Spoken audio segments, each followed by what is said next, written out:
কি বলবেন? দেখুন, আজকে ডাক্তার দিবস আছে, সেটা এত সুন্দর করে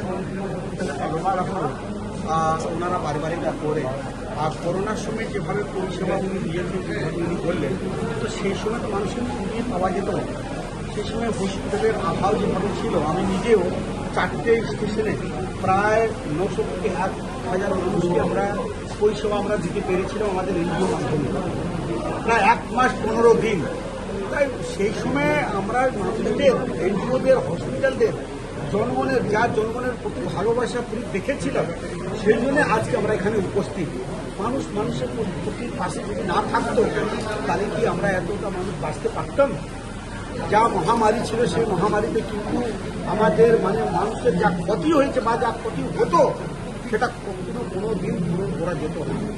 কিন্তু জনগণ যেভাবে পথে নেমে গেছিলেন, এই যে সভ্য সমাজের লোক, সচেতন মানুষ যেভাবে নেমে গেছিলেন, অনেকগুলো হসপিটাল যেভাবে নিজের হসপিটাল পুরোটা দিয়ে অনেক লোক নিজের ফ্যাক্টরি, বাড়ি, গোডাউন, কোভিডের ঘর করার জন্য দিয়ে দিয়েছিলেন, তাদের ত্যাগ বলিদানের জন্যই আজকে কোভিড থেকে আমরা বেরিয়ে এসে এই জায়গাতে দাঁড়িয়ে আছি। সারা ভারতবর্ষ বিশ্বকে সেই সময় কোভিডের সময় ওষুধ দিয়ে বিশ্বকে পথ দেখিয়েছিল। সেই জন্য লোকে বলে যে ভারত বিশ্বগুরু আছে। ভারতের যা রোল ছিল কোভিডের সময়, প্রধানমন্ত্রী নরেন্দ্র মোদীকে আমরা শুভেচ্ছা জানাই, সুস্থ থাকুন উনি, যাতে কি বিশ্বে যেভাবে নাম ভারতের হয়েছে, আজকে বিশ্বগুরু হতে চলেছে ভারত। অর্থর দিকে 3rd পজিশনে ভারত আছে। এটা আমাদের মৃত্যু যার আন্ডারে আছে, মাননীয় শ্রী প্রধানমন্ত্রী নরেন্দ্র মোদীর নেতৃত্বে পুরো ভারত সুরক্ষিত আছে। পশ্চিমবঙ্গের পরিস্থিতি যেভাবে পুরো একেবারে ভ্রষ্টাচারে লিপ্ত হয়ে শেষ হয়ে গেছিল, দুর্নীতিযুক্ত ছিল, আজকে 2 মাস থেকে মানুষ হাসি খুশি রাস্তায় হাঁটতে পারছে না। যারা গুন্ডা, বদমাস, রংবাজ, মাফিয়া ছিলেন, তারা আজকে দিন চলে গেছে।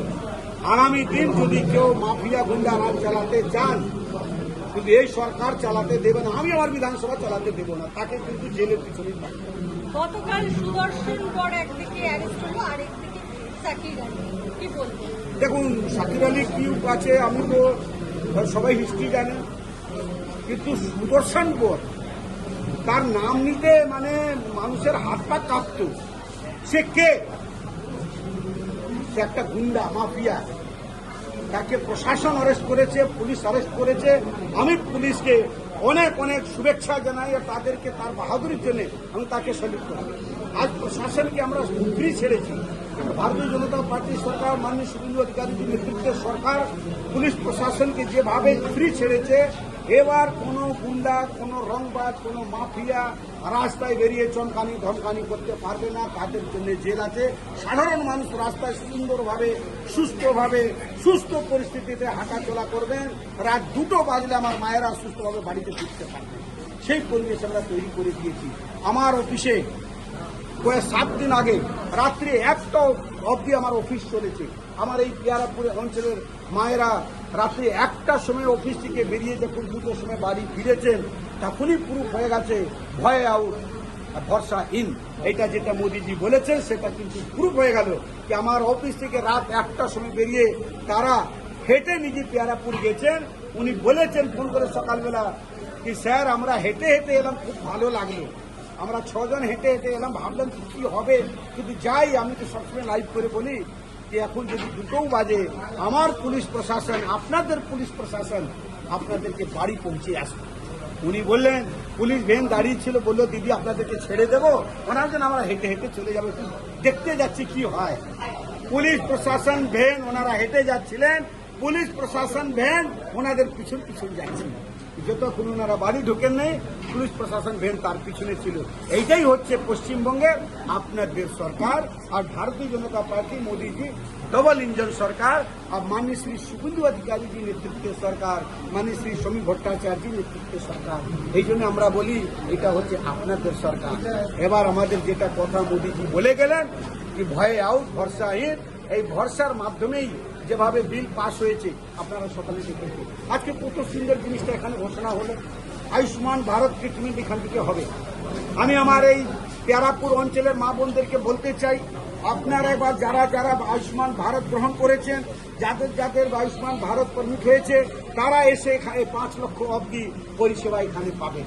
পার পার্সন ফ্যামিলিতে যদি 4 জন আছেন, বছরে, তাও এইটাই 5 বছরের জন্য নয়, বছরে 5 লক্ষ টাকার অবধি তার আমাদের আয়ুষ্মান ভারতের বিমার আন্ডারে তার কিন্তু ট্রিটমেন্ট হবে। সেই ট্রিটমেন্ট আমাদের মণিকমল হসপিটালে সেই পরিষেবাটা আপনারা পাবেন।